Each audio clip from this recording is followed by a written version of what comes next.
পৃথিবীতে আজ হাজারো ধর্ম আছে। হিন্দু, বৌদ্ধ, খ্রিস্টান, ইহুদি, কনফুসীয়, শিখ, এমনকি নানা জাতিগোষ্ঠীর নিজস্ব আদি বিশ্বাস। তাহলে প্রশ্ন আসে, এত ধর্মের ভিড়ে ইসলাম কেন? কেন শুধু ইসলামই সঠিক পথ? আজ চলুন চিন্তা করি, খোলা মনে, যুক্তির আলোয়। ১. অন্যান্য ধর্মের বাস্তব অবস্থা। হিন্দু ধর্ম, হাজার হাজার দেবদেবী, এক এক অঞ্চলে এক এক রূপ। ঈশ্বরের একত্বের কথা নেই। তাছাড়া জাতিভেদ প্রথা, যেখানে মানুষকে জন্মসূত্রে ছোট বড় করা হয়। বৌদ্ধ ধর্ম, বুদ্ধ ছিলেন সত্যের সন্ধানী, কিন্তু বুদ্ধ নিজেকে কখনো ঈশ্বর বলে দাবি করেননি। বৌদ্ধ ধর্ম এক ধরনের জীবন দর্শন, কিন্তু ঈশ্বরের অস্তিত্বের সুনির্দিষ্ট ধারণা নেই।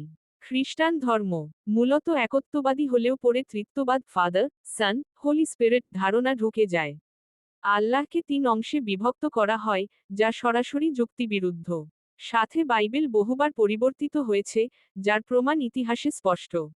ইহুদি ধর্ম, ইহুদিবাদ আল্লাহর অস্তিত্ব মানে, কিন্তু নিজেদের নির্বাচিত জাতি হিসেবে দাবি করে, এবং অন্য জাতিগুলোকে নিচু মনে করে। বন্ধু, একটু ভেবে দেখুন, একজন সৃষ্টিকর্তা যদি সত্যিই থাকেন, তিনি কি এমন বিভ্রান্তিকর অনেকগুলো পথ পাঠাবেন? না, তিনি অবশ্যই একটি সরল ও পরিপূর্ণ পথ পাঠাবেন, যাতে মানুষের শান্তি হয়, সফলতা হয়। ইসলাম সেই সরল, বিশুদ্ধ, সরাসরি আল্লাহর নির্দিষ্ট করা পথ। আজ আমরা সত্যের সন্ধানে এসেছি। মন খুলে যদি খুঁজে দেখি, তবে দেখব, সত্যের দীপ্ত আলো একটি, ইসলাম। চলো আমরা এখন ইসলাম কি বলে শুনে আসি। ইসলাম কোনো মানুষের বানানো জীবনদর্শন নয়। এটি আল্লাহর পক্ষ থেকে নাজিলকৃত, মানবজাতির জন্য চূড়ান্ত ও পূর্ণাঙ্গ জীবনবিধান। যেখানে অন্য ধর্মগুলো সময়ের সাথে পরিবর্তিত হয়েছে, ইসলাম সেই 1400 বছর আগেও যেমন ছিল, আজও তেমনই বিশুদ্ধ ও অবিকৃত। ইসলাম মানুষকে শেখায়, তুমি কারো দাস নও, তুমি একমাত্র আল্লাহর বান্দা। এখানে নেই কোনো মধ্যস্থতাকারী, নেই কোনো মূর্তি পূজা, আছে কেবল একাত্মবাদের অটুট শিক্ষা।